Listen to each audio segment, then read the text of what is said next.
हम घर को किचन को ऑर्गेनाइज तो बहुत अच्छे से कर लेते हैं, बट फिर कुछ ही दिनों बाद फिर से घर बिखर जाता है और फिर से सारी चीज़ें मैसअप हो जाती हैं। क्या आपको भी ऐसा लगता है कि घर में सामान कम होने के बावजूद हर जगह भरा भरा सा लगता है? तो ये वीडियो आपके लिए है। मैं हूँ संगीता और आज हम करने वाले एक छोटा सा डिस्कशन कि कैसे हम अपने घर को बना सकते हैं ऐसा जहाँ पर हर चीज़ अपनी जगह पर हो, हर कोना खुला हुआ हो और आरामदायक महसूस हो। तो आज के वीडियो में हम डिस्कस करेंगे कुछ ऐसी ही हैबिट्स एंड टिप्स जिनकी मदद से आप अपने घर को प्रॉपर्ली ऑर्गेनाइज रख सकते हैं। तो चलिए शुरू करते हैं आज का वीडियो।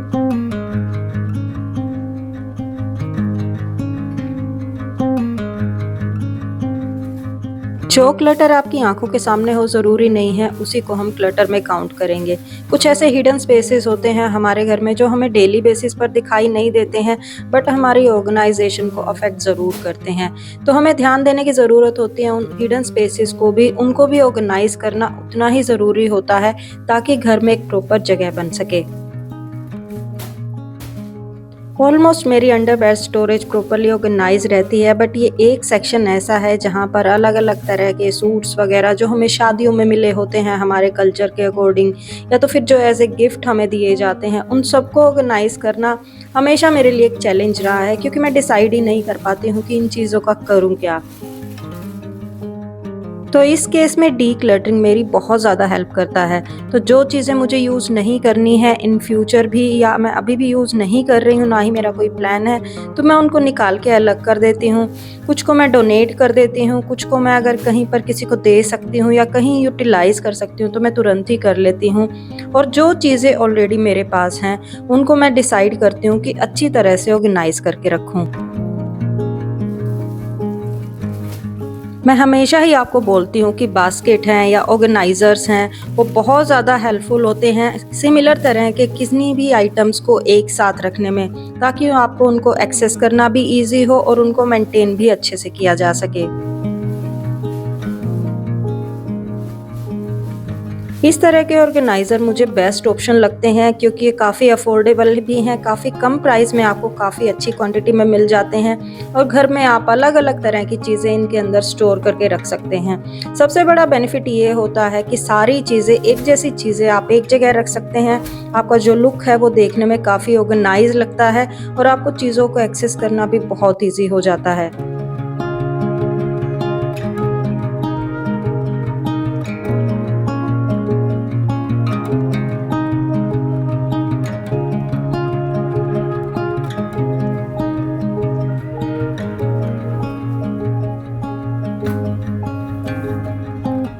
हर बार घर का सामान ही ऐसा नहीं होता है जो घर में एक अनटाइडी लुक क्रिएट करता है। बहुत छोटी-छोटी माइनर डिटेल्स को अगर हम ध्यान से देखें तो घर में जितनी भी चीज़ें अवेलेबल हैं उन सब की तरफ ध्यान देना ज़रूरी होता है।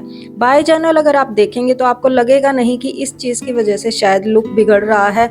अगर आप उन्हीं चीज़ों को प्रॉपर्ली मेंटेन करेंगे तो आपको पता लगेगा कि कितना अच्छा लुक आपने क्रिएट कर लिया है। चीज़ें कितने अच्छे ढंग से ऑर्गेनाइज हो गई हैं। आपको खुद से जब आप चेंजेस कर देंगे तो डिफरेंस आपको खुद पता चल जाता है।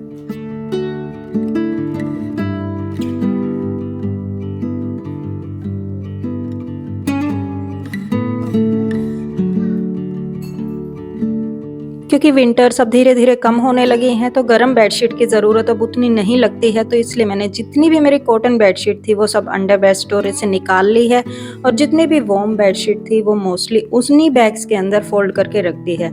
ये चीज़ मैं आपको हमेशा बोलती हूँ कि जो स्टोरेज बैग आप विंटर क्लॉथ के लिए यूज़ करते हैं उसी को आप डायरेक्टली समर क्लॉथ के लिए भी यूज़ कर सकते हैं।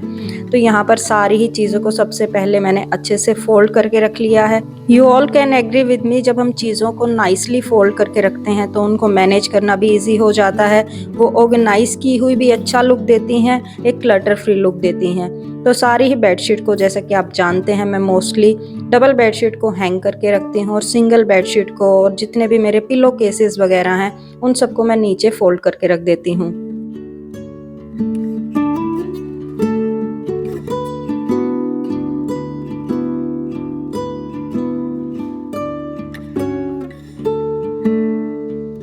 चीज़ों को, कपड़ों को ऑर्गेनाइज़ करने का हर एक के घर का मेथड अलग होता है। किसी भी घर का मुझे नहीं लगता सेम हो सकता है। रीज़न यही है, हमारे पास चीज़ें भी डिफरेंट होती हैं, उनको ऑर्गेनाइज़ करने का स्पेस भी डिफरेंट होता है।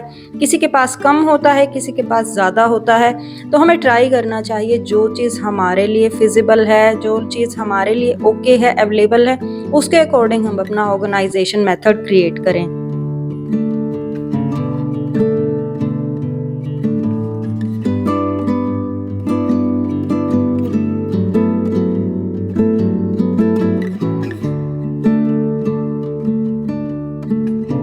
तो जितनी भी बेडशीट थी सिंगल डबल सब मैंने अरेंज करके रख दी हैं। सारे पिलो केसेस को मैंने फोल्ड करके रख दिया है और इस दौरान ऐसी चीज़ें मैं निकाल देती हूँ, डीक्लटरिंग कर देती हूँ जिनकी मुझे ज़रूरत नहीं है या जिनकी कंडीशन थोड़ी सी वर्स हो चुकी है।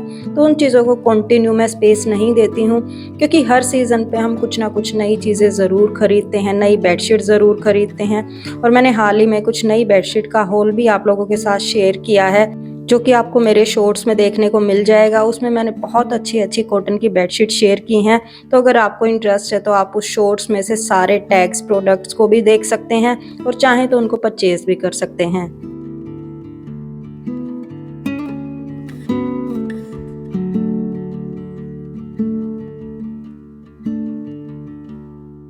ऑलमोस्ट सारी चीज़ों को ऑर्गेनाइज़ करने के बाद कुछ बेडशीट मेरी फिर भी बच गई हैं, क्योंकि ये वो वाली बेडशीट हैं जो धुलने में चली गई थी, धुल के आई हैं। और मैं नहीं चाह रही थी कि सारी की सारी वॉर्म बेडशीट को मैं अंदर रख दूं, मौसम का कुछ पता नहीं चलता है।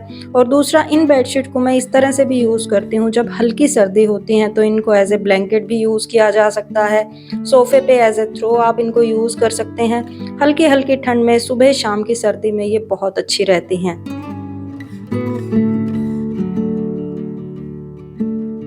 आप में से बहुत से लोग ऐसे हैं जो मुझे बोलते हैं आप लोगों के पास एक प्रॉपर डेडिकेटेड स्पेस नहीं है बेडशीट वगैरह को रखने के लिए। तो उसके लिए मैं आज आपके लिए एक ऑप्शन लेकर आई हूँ। ये देखिए, ये जो ट्रांसपेरेंट स्टोरेज बैग हैं, इनकी क्वालिटी बहुत ज़्यादा अच्छी है।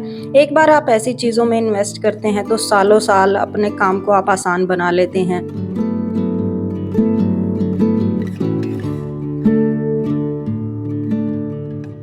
हालाँकि ये एक बहुत ज़्यादा चीप ऑप्शन नहीं है, बट ये काफ़ी स्टर्डी है और लॉन्ग लास्टिंग है। इस तरह की बास्केट आप हर जगह यूज़ कर सकते हैं, बच्चों के कपड़ों के लिए, स्टेशनरी आइटम्स के लिए, किचन के खाने के सामान के लिए, या तो फिर इस तरह के कपड़े वगैरह रखने के लिए भी। अगर आपके घर में ओपन स्टोरेज है तो आप उसके अंदर भी इनको डालकर रख सकते हैं, ताकि जो भी आपके कपड़े वगैरह हैं उन पर धूल मिट्टी ना लगे। नीचे की तरफ इसमें व्हील्स भी दिए गए हैं, जैसे कि आप इनको फ्लोर वगैरह पे स्टोर करते हैं तो इनको हैवी होने की वजह से मूव करना भी काफ़ी इजी हो जाता है। इनके ऊपर प्रॉपर लिड दी गई है तो आप अच्छे से स्टोर करके रख सकते हैं।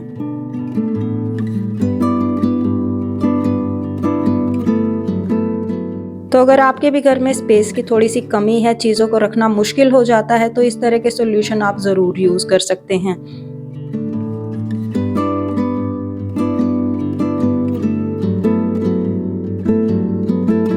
नेक्स्ट इम्पोर्टेंट चीज़ जो आपके घर को क्लटर फ्री रखने में आपकी हेल्प कर सकती है, वो है अपने रूटीन्स को डेडिकेटेडली फॉलो करना।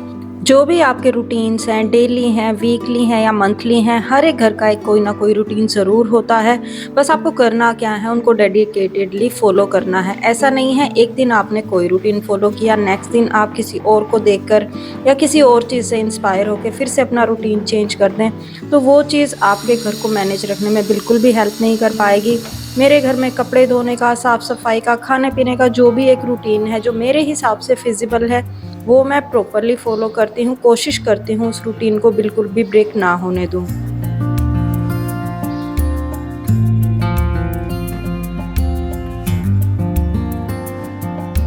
और नेक्स्ट पॉइंट जो आपको 100% हेल्प करता है वो है प्लानिंग एंड हार्ड वर्क।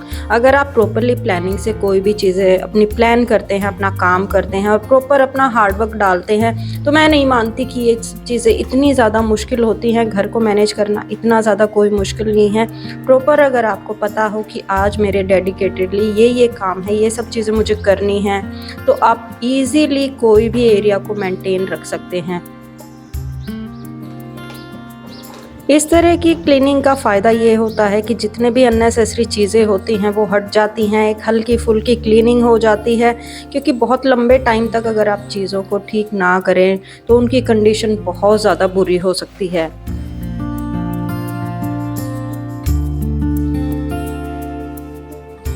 ये जो मेरा लॉन्ड्री एरिया है ये ओपन में है, यहाँ पर धूल मिट्टी काफ़ी आती है। विंटर्स में मैं इसको क्लीन करने का रूटीन 15 दिन का या 20 दिन का रखती हूँ। बट अब अगर जैसे अभी समर्स आ गई हैं, तेज़ हवाएं चल रही हैं, धूल मिट्टी आ रही है, तो मुझे इसको हफ्ते से 10 दिन में सॉर्टेड करना होता है। और जितनी भी स्क्रैप की चीज़ें होती हैं, पुराने न्यूज़पेपर वगैरह हैं, वो सब भी यहीं पर लाकर रख दिए जाते हैं। तो अगर मैं इस एरिया को प्रॉपरली टाइमली क्लीन ना करूँ तो सबसे ज़्यादा गंदा यही दिखाई देता है।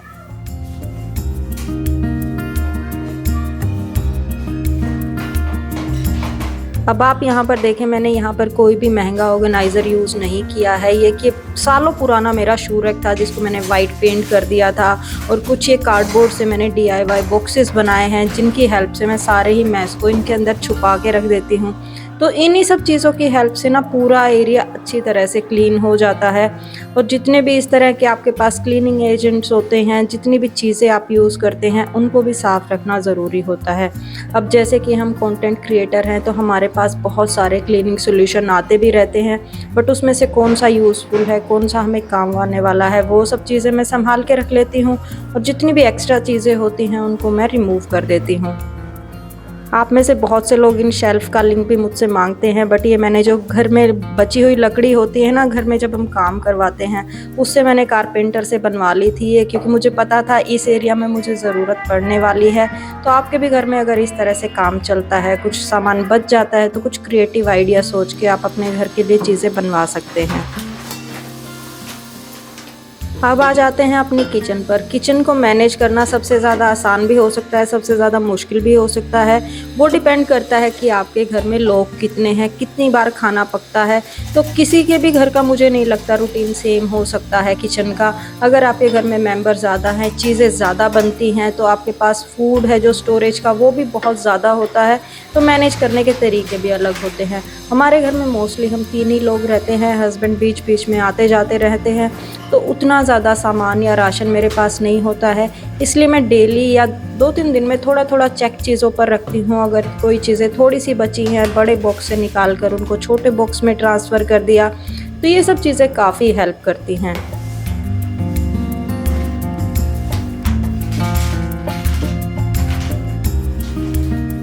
सबसे ज़रूरी है कोशिश करें जो आपके पास अवेलेबल मटेरियल है, ऑर्गेनाइज़र है, आप उन्हीं को यूटिलाइज़ करें। जब आपको बहुत ज़्यादा नेसेसिटी है तब आप चीज़ें बाहर से बाय करें।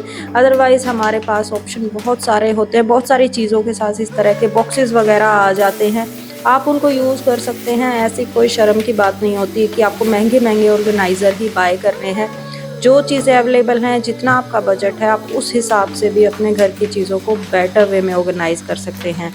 तो इस राइस के कवर को मैं यूज़ करने वाली हूँ इन फ्यूचर किसी भी चीज़ के लिए, काफ़ी अच्छा इसका है। तो आप इसको लाइनर के तौर पर ड्रॉर्स वगैरह में यूज़ कर सकते हैं, या कुछ भी DIY वगैरह, कुछ बच्चे इस तरह के ड्राइंग मैस वगैरह करते हैं, वहाँ पर इसको यूज़ किया जा सकता है। तो आज मैंने शेयर किया आपके साथ कुछ प्रैक्टिकल से आइडिया, होपफुली ये आपको अपने घर को क्लटर फ्री रखने में ज़रूर हेल्प करेंगे। अगर आपको वीडियो पसंद आया हो तो लाइक ज़रूर कर दीजिएगा, और पहली बार मेरा वीडियो देख रहे हैं तो सब्सक्राइब करना बिल्कुल मत भूलिएगा इसी तरह के अमेजिंग से कंटेंट के लिए। तो मिलते हैं फिर से एक नए वीडियो के साथ। Till then take care, bye and have a nice day everyone.